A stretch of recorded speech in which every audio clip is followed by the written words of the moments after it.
रविवारी आराधना में आप सबों का हार्दिक स्वागत है। साथ ही हम राउरकेला पेरिस होकर न्यूनतम सिक्का पर्व भी मनाएंगे। और आइए हम लोग आज का आह्वान वचन सुनेंगे जो हमें मिलता है भजन संहिता भजन नंबर 90, उसका 10 पद से लेकर 12 पद तक। भजन संहिता भजन नंबर 90, 10 से 12 पद तक। हमारी आयु के वर्ष 70 तो होते हैं और चाहे बल के कारण 80 वर्ष भी हो जाए तो भी उनका घमंड केवल कष्ट और शोक ही शोक है। वह जल्दी कट जाती है और हम जाते रहते हैं।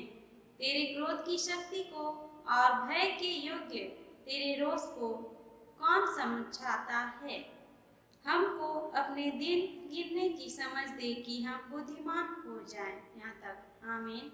आइए हम प्रार्थना करें। हे दयालु परमेश्वर पिता, हम तेरे चरणों के सम्मुख आते हैं और तुझे धन्यवाद देते हैं कि तूने बीते समय में हम हर एक के संग साथ रहा, हर एक की रक्षा रखवाली आधार किया, हर एक को तूने सुरक्षित जीवन दिया, सुस्वस्थ जीवन दिया, हर एक प्रकार की आशीषों से आशीषित किया। तुझसे प्रार्थना करते हैं हमारे सारे पाप दोष अपराध गुनाहों को दया से क्षमा कर, शुद्ध और पवित्र मन दे, ताकि हम तेरी महिमा स्तुति आत्मा और सच्चाई से करने पाए। तो अपनी उपस्थिति हमारे बीच में दे और हमें बहुतायत का आशीष प्रदान कर। ये दिन धन्यवादी प्रार्थना सुन और स्वर्ग राज में ग्रहण कर ले। आमीन। आइए हम लोग आराधना को आरंभ करते हुए गीत गाएंगे।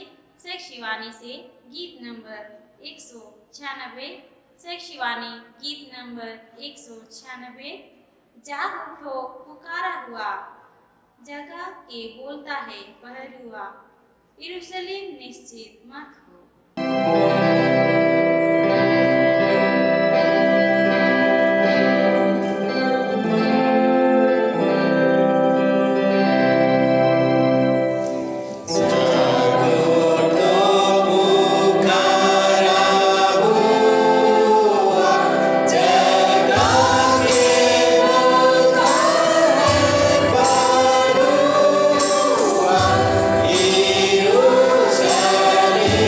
Jerusalem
परमेश्वर पिता और पुत्र और पवित्र आत्मा के नाम से आमीन।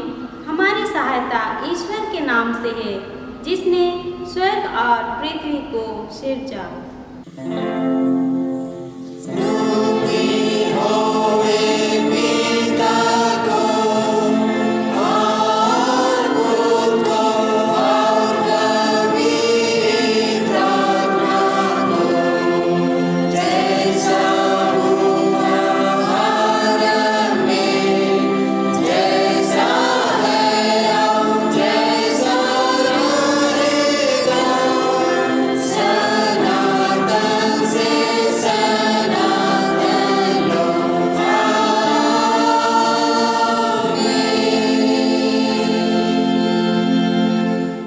ईश्वर के सामने अपने पापों को दीनताई से मान लें। हे सर्वशक्तिमान ईश्वर दयालु पिता, हम दीनताई से अपने सब पाप और अपराधों को तेरे सम्मुख मान लेते हैं। तू अपने प्रिय पुत्र हमारे प्रभु यीशु ख्रिस्ट के कारण हम पर दया दृष्टि कर और हमारे सब पापों को क्षमा कर। आमीन।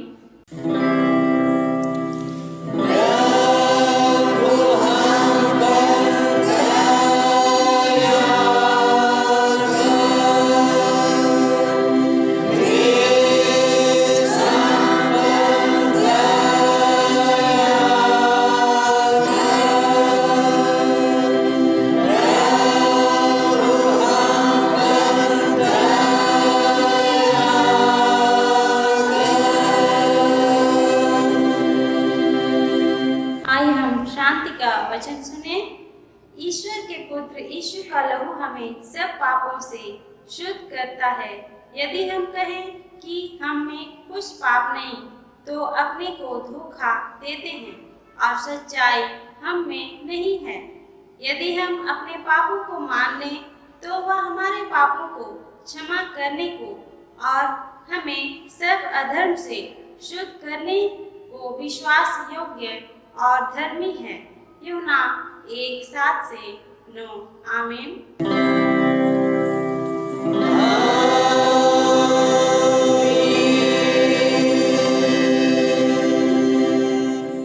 मंडली उठे, सबसे ऊंचे स्थान में ईश्वर का गुणानुवाद हो।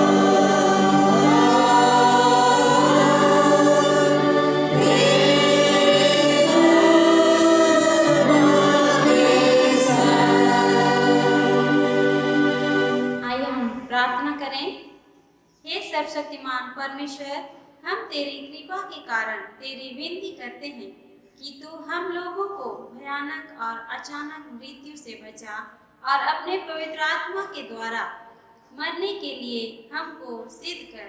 हे विश्वस्त परमेश्वर, ऐसा कर कि हम तुझसे डरते हुए जिए, तेरे अनुग्रह पर विश्वास करें, कुशल के साथ इस संसार से विदा हों, समाधि में तेरी रक्षा से चैन पाएं, तेरे समर्थ के द्वारा जी उठें और अपने प्रभु यीशु ख्रिस्ट के कारण अनंत जीवन को प्राप्त करें, जो पुत्र और पवित्र आत्मा के संग सदा से सदा लोग धन्यवाद और आदर और महिमा पाने के योग्य हैं।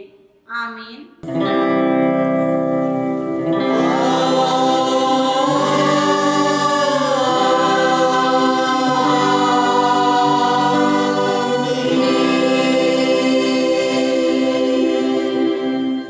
आज के लिए चुना हुआ पहला पाठ वचन हम लोग सुनेंगे, जो हमें मिलता है यूहन्ना का प्रकाशित वाक्य में से उसका 7वां अध्याय 9 से लेकर 17 पद तक। प्रकाशित वाक्य 7 अध्याय 9 से लेकर 17 पद तक। इसमें परमेश्वर का वचन हमें इस प्रकार कहता है, और जिसका शीर्षक है एक बड़ी भीड़। इसके बाद मैंने दृष्टि की और देखो, हर एक जाति और कुल और लोग और भाषा में से एक ऐसी बड़ी भीड़ जिसे कोई गिन नहीं सकता था, श्वेत वस्त्र पहने और अपने हाथों में खजूर की डालियां लिए हुए सिंहासन के सामने और मेमने के सामने खड़ी है और बड़े शब्द से पुकार कर कहती है, उद्धार के लिए हमारे परमेश्वर का जो सिंहासन पर बैठा है और मेमने का जय जयकार हो। और सारे स्वर्गदूत उस सिंहासन और प्राचीनों और चारों प्राणियों के चारों ओर खड़े हैं। फिर वे सिंहासन के सामने मुंह के बल गिर पड़े और परमेश्वर को दंडवत करके कहा, आमीन। हमारे परमेश्वर की स्तुति और महिमा और ज्ञान और धन्यवाद और आदर और सामर्थ्य और शक्ति युगानुयुग बनी रहे, आमीन। इस पर प्राचीनों में से एक ने मुझसे कहा, ये श्वेत वस्त्र पहने हुए कौन हैं और कहाँ से आए हैं? मैंने उससे कहा, हे स्वामी, तू ही जानता है। उसने मुझसे कहा, ये वे हैं जो उस महाक्लेश में से निकलकर आए हैं। इन्होंने अपने अपने वस्त्र मेमने के लहू में धोकर श्वेत किए हैं। इसी कारण वे परमेश्वर के सिंहासन के सामने हैं और उसके मंदिर में दिन रात उसकी सेवा करते हैं। और जो सिंहासन पर बैठा है वह उनके ऊपर अपना तंबू तानेगा।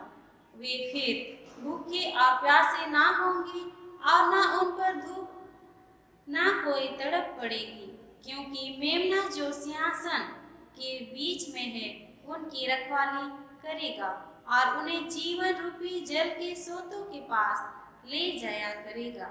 और परमेश्वर उनकी आंखों से सब आंसू पोंछ डालेगा। यहाँ तक, आमीन। तेरा धन्यवाद हो हे कृष्ण यीशु। हालेलुया।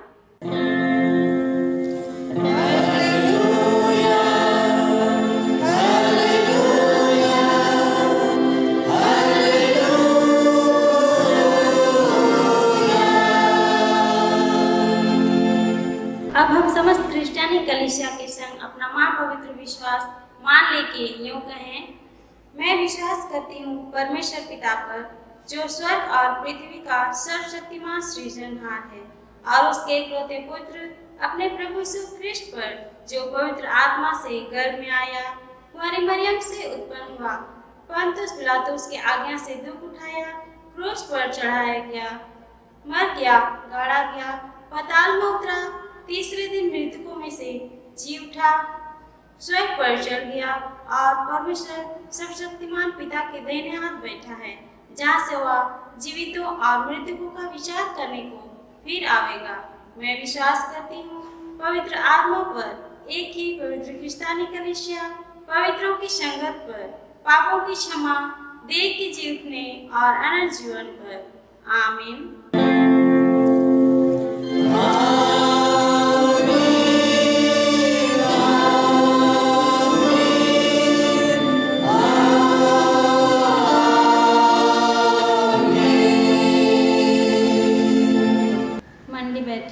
आराधना के लगातार हम लोग दूसरे गीत गाएंगे साक्षीवाणी से, गीत नंबर 331। साक्षीवाणी गीत नंबर 331। हे यीशु, हम सराहते तेरा नाम, उन्हों के कारण जो विश्वास को थाम सो गए और अब करते हैं विश्राम। इसी गीत में हम मुट्ठी दान अर्पण करेंगे।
हमारे पिता ईश्वर और प्रभु यीशु ख्रिस्ट की ओर से अनुग्रह और शांति मिले। आमीन। आइए हम प्रार्थना करें। हे सर्वशक्तिमान परमेश्वर दयालु पिता, हम तुझे धन्यवाद देते हैं कि तूने आज के दिन में हम हरे को ले पहुंचाया और अपनी दया और आशीष दिया कि हम तेरी महिमा करने के योग्य बन पाते हैं। तुझसे प्रार्थना है परमेश्वर पिता, अपनी पवित्र आत्मा से हमारे को अगुवाई कर, ताकि हम अभी जो वचन सुनना चाहते हैं, समझना चाहते हैं, उसे अच्छी रीति से सुन सके, समझ सके। तू हमारे को अगुवाई कर, वचन को सुनने और सुनाने में अगुवाई कर। हम हर एक के मन में जो भी चिंताएं हैं उन सबों को दूर करके हम तेरे ही वचन को ध्यानपूर्वक सुन सके। और हम क्या मांगे, ये दिन धन्यवादी प्रार्थना सुन और स्वर्ग राज्य में ग्रहण कर ले। आमीन। आइए हम लोग आज के लिए जो उपदेश के लिए ठहराया हुआ वचन सुनेंगे, जो हमें मिलता है मत्ती रचित सुसमाचार में से उसका 25 अध्याय 1 से लेकर 13 पद तक। मत्ती रचित सुसमाचार 25 अध्याय 1 से लेकर 13 पद तक। इसमें परमेश्वर का वचन ऐसा लिखा हुआ है और इसका शीर्षक है 10 कुंवारियों का दृष्टांत। तब स्वर्ग का राज्य उन 10 कुंवारियों के समान होगा जो अपनी मशालें लेकर दूल्हे से भेंट करने को निकली। उनमें 5 मूर्ख और 5 समझदार थे। मूर्ख ने अपनी मशालें तो ली, परंतु अपने साथ तेल नहीं लिया, परंतु समझदारों ने अपनी मशालों के साथ अपनी कुपियों में तेल भी भर लिया। जब दूल्हे के आने में देर हुई तो वे सब ऊँघने लगी और सो गई। आधी रात को धूम मची, देखो दूल्हा आ रहा है, उससे भेंट करने के लिए चलो। तब वे सब कुंवारियां उठकर अपनी मशालें ठीक करने लगी। और मूर्खों ने समझदारों से कहा, अपने तेल में से कुछ हमें भी दो, क्योंकि हमारी मशालें बुझी जा रही हैं। परंतु समझदारों ने उत्तर दिया, कदाचित या हमारे और तुम्हारे लिए पूरा ना हो, भला तो यह है कि तुम बेचने वालों के पास जाकर अपने लिए मोल ले लो। जब वे मोल लेने को जा रही थी तो दूल्हा आ पहुंचा, और जो तैयार थी वे उसके साथ विवाह के घर में चली गई और द्वार बंद किया गया। इसके बाद वे दूसरी कुंवारियां भी आकर कहने लगी, हे स्वामी, हमारे लिए द्वार खोल दे। उसने उत्तर दिया, मैं तुमसे सच कहता हूँ, मैं तुम्हें नहीं जानता। इसलिए जागते रहो, क्योंकि तुम ना उस दिन को जानते हो ना उस घड़ी को। यहाँ तक। आमीन। मंडली बैठे। मसीह में प्रिय माता पिता, भाई और बहनों, आज मृत स्मरण पर्व है। आज के दिन हम हमारे प्यारे जो प्रभु में सो गए हैं और हमसे सदा के लिए बिछड़ गए हैं, उन्हें वर्ष में एक बार याद करते हैं। साथ ही प्रभु के वचन से हम अपने मन अंतःकरण को सांत्वना देते हैं। जैसे दूसरा सामुएल 12:23 में कहता है, वे हमारे पास तो नहीं आ सकते हैं, परंतु हम उनके पास जाएंगे। और यह पर्व हमें यह भी स्मरण दिलाता है कि इस दुनिया में हमारा जीवन छाया की तरह है। यहाँ हमारा कोई ठिकाना नहीं है। जैसे हम लोग पहला इतिहास 29:15 में भी पाते हैं, धन और महिमा परमेश्वर का है, यह राज्य ईश्वर का है, सारा पराक्रम उसी के हाथ में है और वही सब मनुष्यों को बढ़ाता और बल देता है। यह जीवन जो है कुछ क्षण के लिए है। इस जीवन का जो मृत्यु न्याय प्रभु यीशु है, यह जो मृत्यु है यह अचानक होने वाली घटना है जिसे कोई नहीं जानता है। मृत्यु के बाद मनुष्य को इस संसार में किए गए कामों का प्रतिफल मिलेगा, जो न्याय के दिन अर्थात यीशु मसीह के दूसरे आगमन पर होगा। इसलिए मनुष्य को सावधान होकर उस समय के लिए अपने को तैयार करना चाहिए, ताकि जब अचानक यह समय आए तो वह तैयार रहे और उस मुख्य द्वार में प्रवेश कर सके। मसीह में प्रियो, आज का वचन जो मत्ती 25 उसका 1 से 13 में जो दृष्टांत के रूप में दिया गया है, इसमें जो दृष्टांत कहने से घटना पृथ्वी की, परंतु उसमें स्वर्ग की बातें छिपी हुई है, जिसमें अंतिम न्याय के दिन अर्थात यीशु मसीह के दूसरे आगमन के बारे में है, जिसका समय किसी को पता नहीं है। आइए इस दृष्टांत में छिपी शिक्षा की बातों को समझने का प्रयास करेंगे और आज के वचन की पृष्ठभूमि को देखने से यह पता चलता है कि यह वचन यीशु मसीह के यरूशलेम में अंतिम शिक्षा देने से संबंधित है, जो कि मत्ती 21 से 25 अध्याय तक जारी है।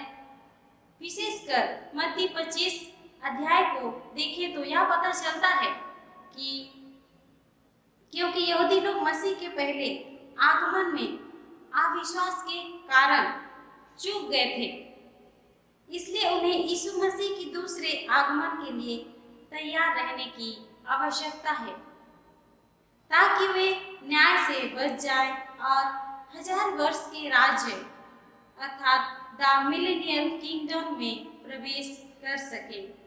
यीशु ने अपने शिक्षा में अपने दूसरे आगमन अर्थात मत्ती 24:23 में और न्याय के लिए सबको इकट्ठा करने, जो मत्ती 25:1 से 30 में है, इन शिक्षा को दिया है।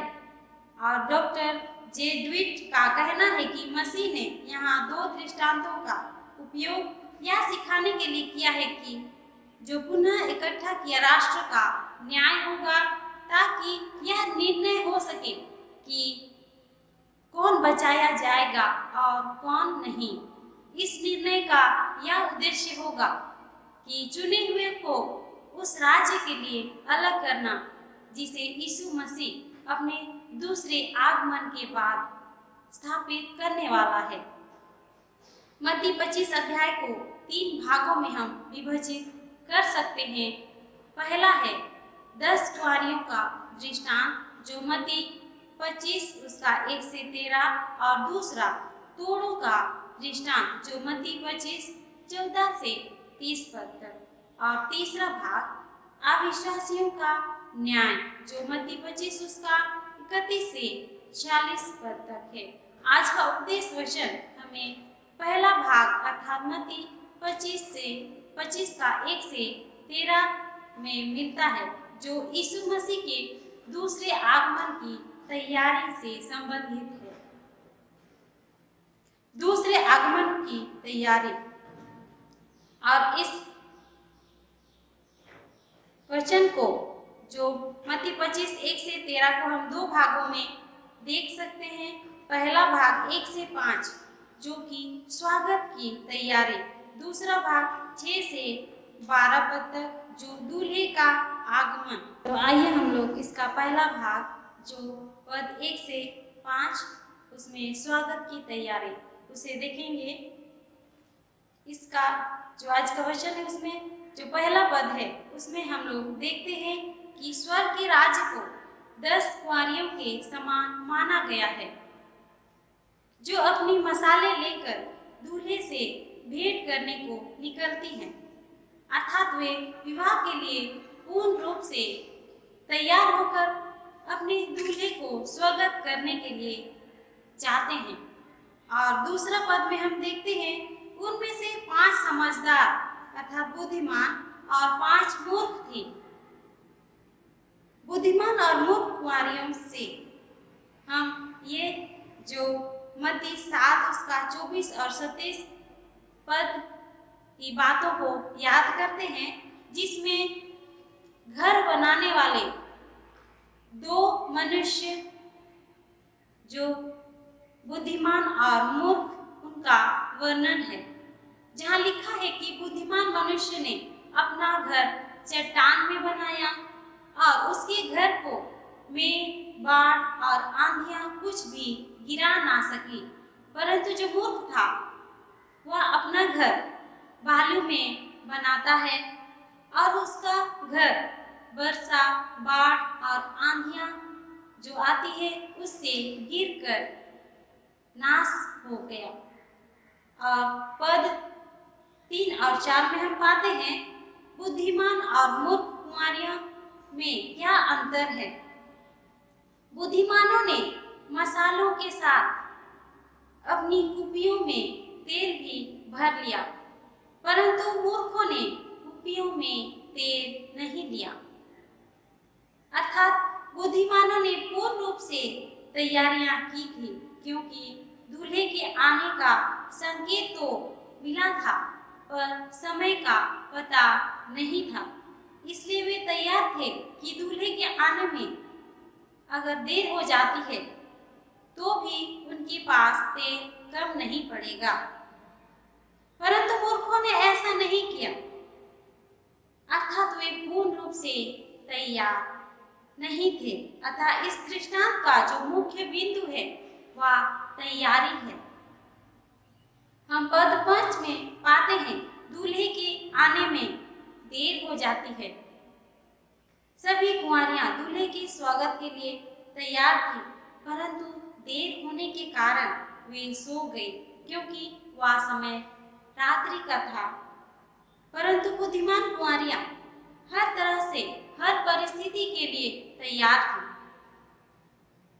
दृष्टांत के इस भाग में कलीसिया को हर तरह से तैयार रहने को कहा जाता है, जैसे कि उन बुद्धिमान कुंवारियों ने तैयारी की थी।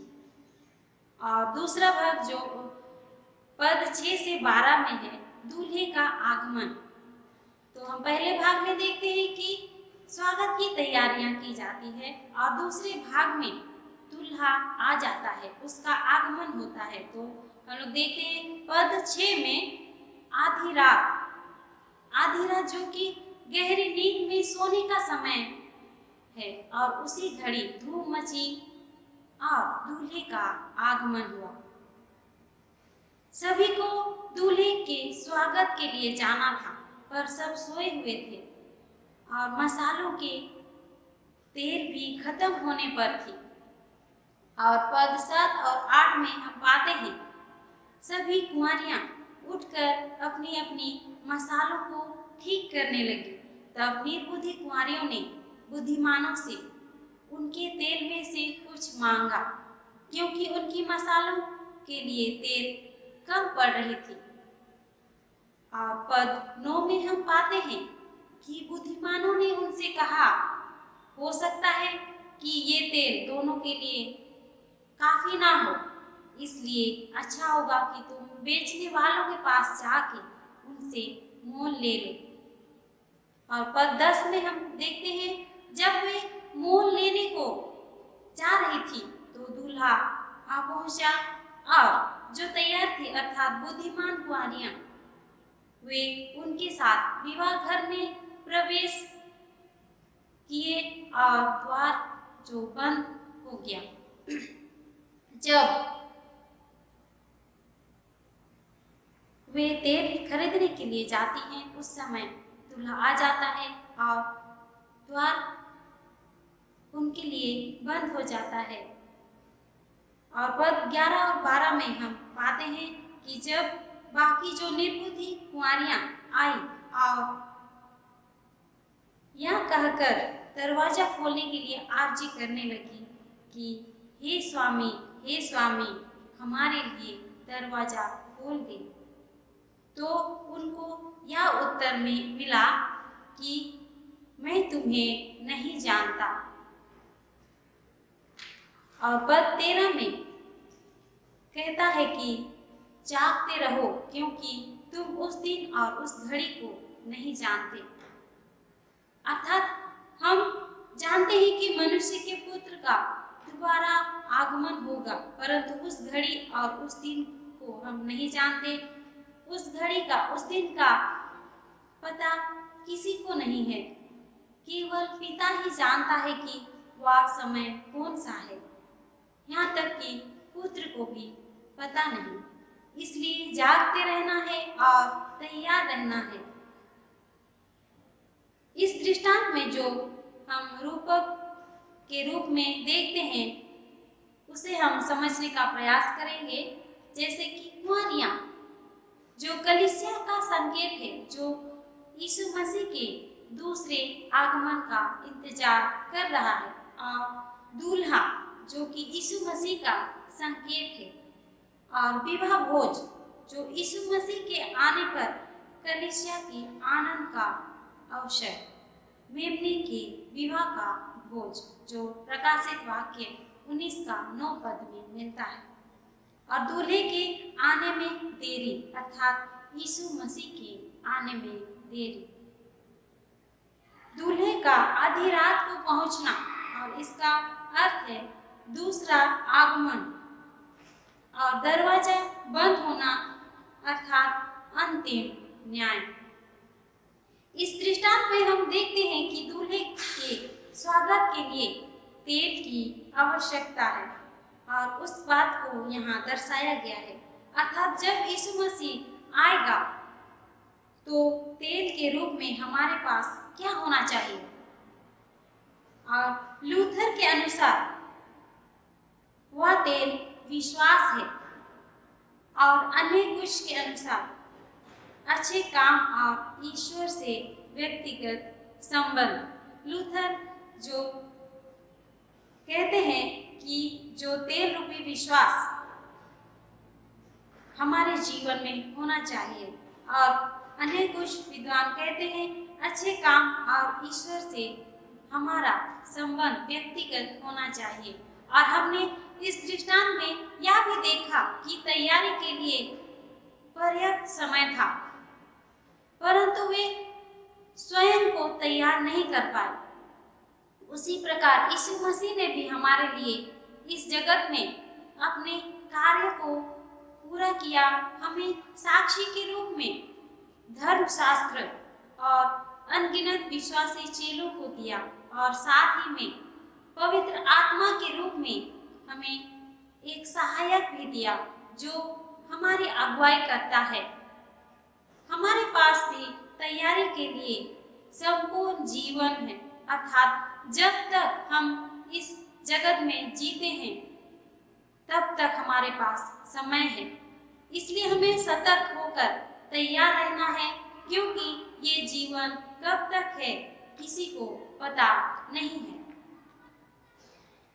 आज हमारे लिए यह सवाल है कि हम कैसे बनना चाहते हैं, उन 5 बुद्धिमान कुंवारियों के समान या उन मूर्ख कुंवारियों के समान।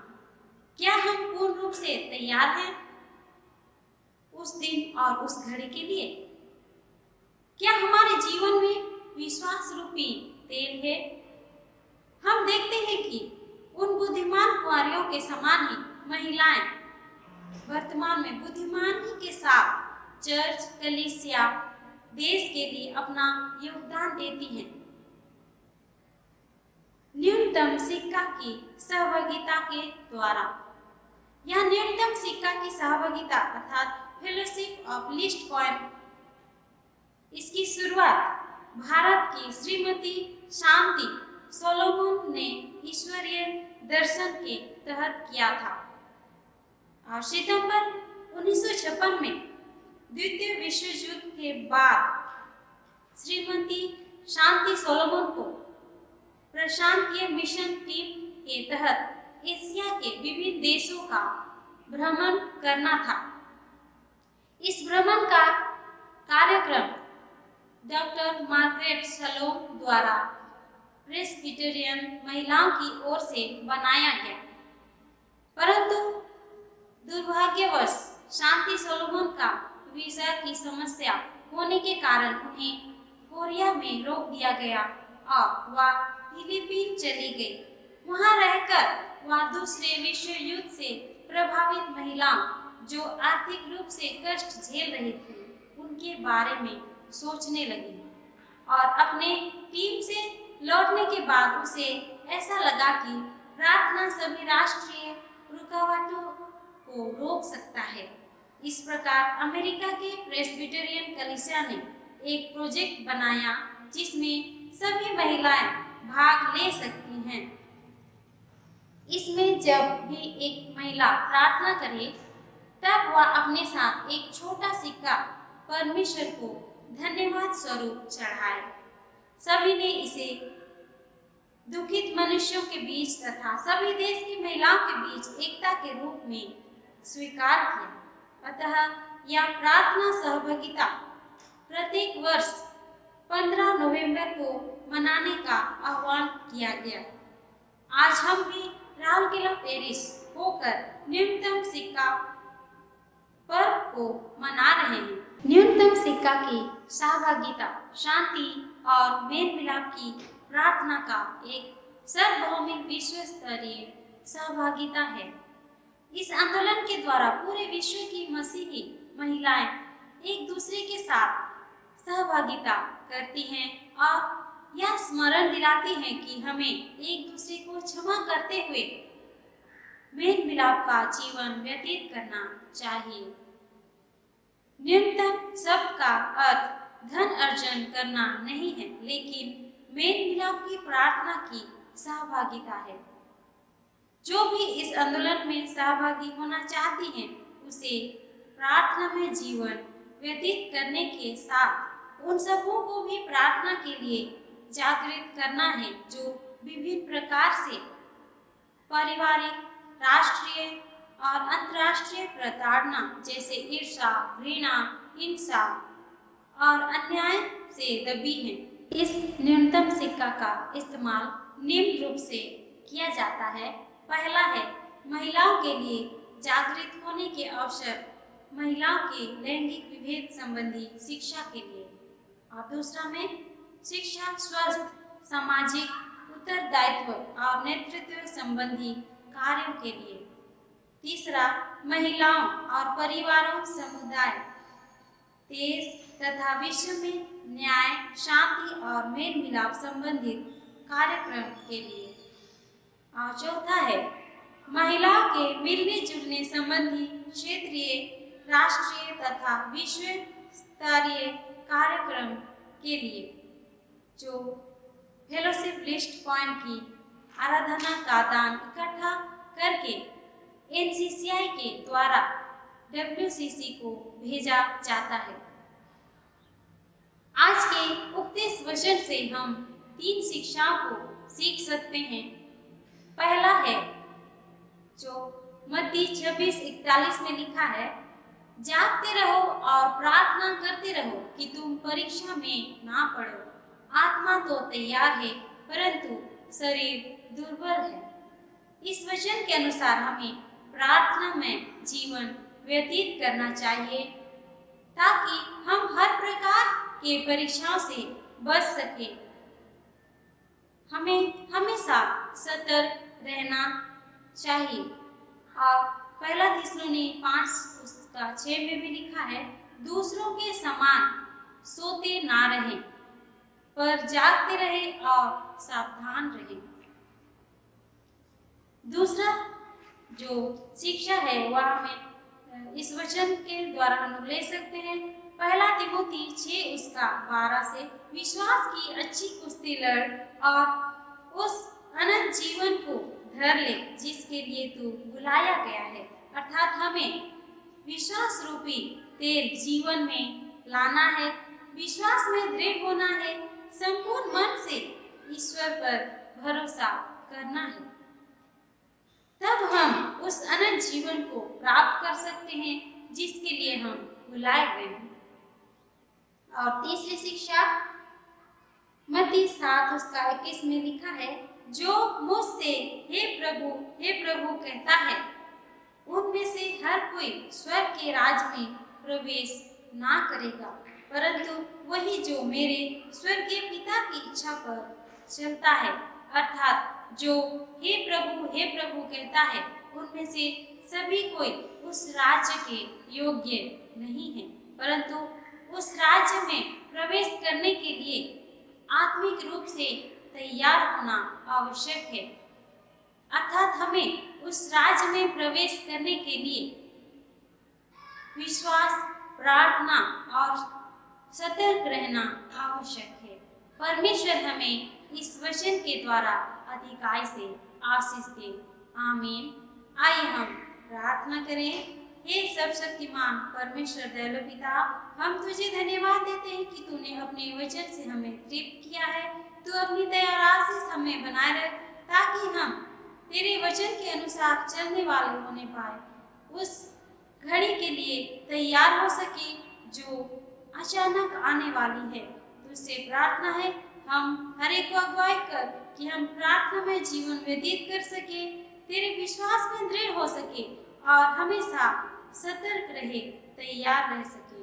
तुझसे प्रार्थना है अपनी दया और आशीष हम में बनाए रख और ये दिन धन्यवादी प्रार्थना सुन और स्वर्ग राज में ग्रहण कर ले। आमीन। और ईश्वर की शांति जो समस्त ज्ञान से पूर्ण है, ख्रिस्ट यीशु में प्रत्येक के हृदय और मन की रक्षा करे, अब से सनातन लोग। आमीन। आराधना के लगातार हम लोग तीसरे गीत गाएंगे, साक्षीवाणी से गीत नंबर 343। साक्षीवाणी गीत नंबर 343। ये कौन है जो नींद लेते ठंडी श्वास, खड़े हैं शोक में कब्र के आसपास। इसी गीत में हम न्यूनतम सिक्का दान अर्पण करेंगे।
स्वर्गवासी पिता, हम तेरी विनती करते हैं अपनी क्रिश्चियनी कलीसिया और उसके सारे सेवकों की अगुवाई कर कि वे तेरे वचन के निर्मल उपदेश में ठहरे, जिससे सच, विश्वास और प्रेम हम में बढ़े और दृढ़ाया जाए।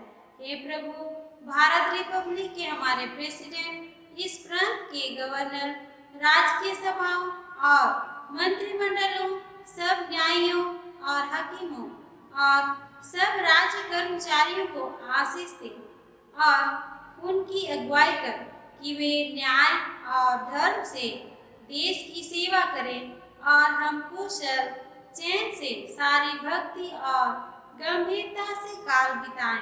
हमारी कलीसियाई सभाओं, सेंट्रल काउंसिल, डायसीजन काउंसिल और कलीसिया की अन्य मंडली सभाओं को आशीष दे कि वे इस मंडली को तेरी पवित्र इच्छा के अनुसार चलाएं। जगत की लुथरन कलीसिया और देश विदेश के हमारे सभी ख्रिस्ट विश्वासी मित्रों को आशीष दे कि हम क्रिश्चियन प्रेम और सहयोग में आगे बढ़े और जगत में तेरी साक्षी के लिए अधिक सामर्थ पाएं। हमारी कलीसिया के सब काम पर आशीष दे। लड़के लड़कियों की शिक्षा पर आशीष दे कि वे तेरे भय, प्रेम और भरोसा में बढ़ते जाएं। कलीसिया के विद्यालयों, शिक्षण, प्रशिक्षण, महाविद्यालयों और अन्य संस्थाओं को संभाल और उनकी बढ़ती दे और उनके द्वारा कलीसिया के लिए आत्मिक और लौकिक आशीष दे। खेती बाड़ी और हर काम उद्यम को सफल कर, जिससे हर कोई सुविवेक से तेरे आगे चले और अपनी जीविका पाए। अपनी कृपा से उन सबों पर दृष्टि कर जो कंगालपन, रोग और नाना प्रकार की सकेती और दुख में हैं, उनको शांति दे। त्रिएक ईश्वर पिता, हम आज राउरकेला पेरिश होकर न्यूनतम सिक्का पर्व को मना रहे हैं।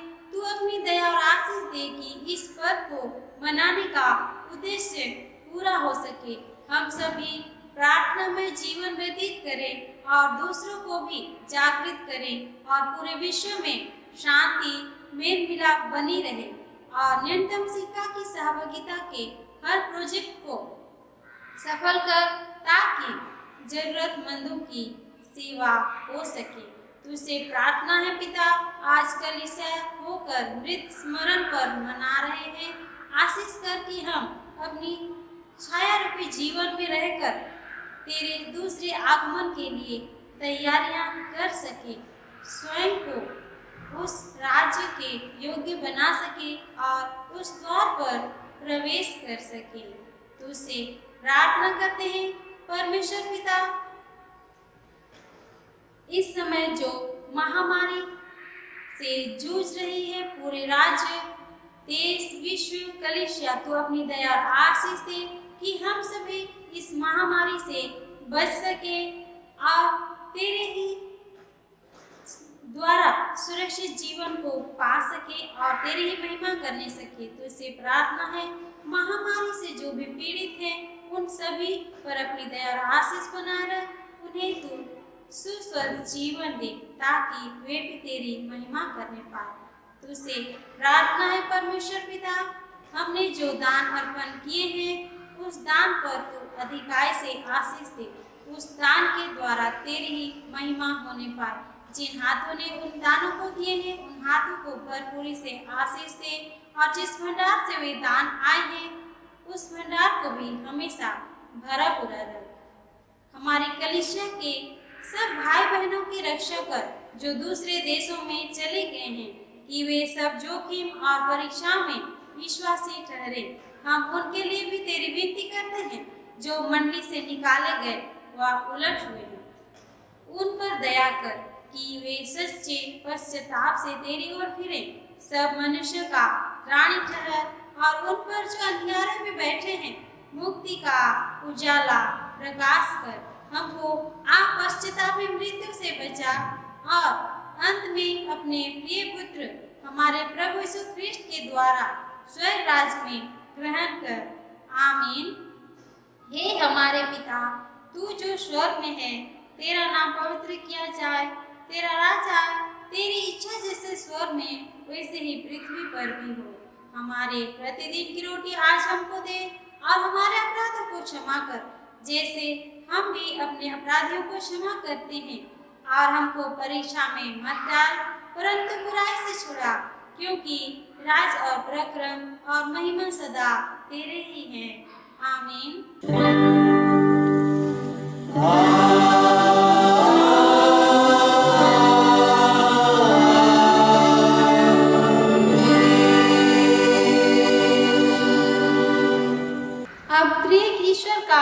आशीर्वाद विश्वासी और दिन मन से ग्रहण करे। परमेश्वर तुझे आशीष दे और तेरी रक्षा करे। परमेश्वर अपना मुंह तुझ पर प्रकाश करे और तुझ पर अनुग्रह करे। परमेश्वर अपना मुंह तुझ पर प्रकाश करे और तुझे कुशल दे। आमीन।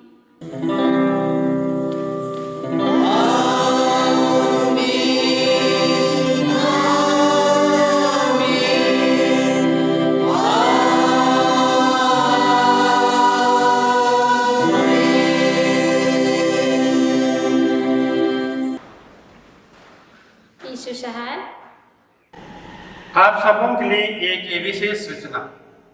Genial church Rourkela Paris YouTube channel में दिए गए व्हाट्सएप नंबर के माध्यम से अपने विशेष प्रार्थना की अर्जी मैसेज करके हर सप्ताह के शुक्रवार तक भेजें, ताकि आने वाला सप्ताह से उनके लिए प्रार्थना की जा सके। धन्यवाद।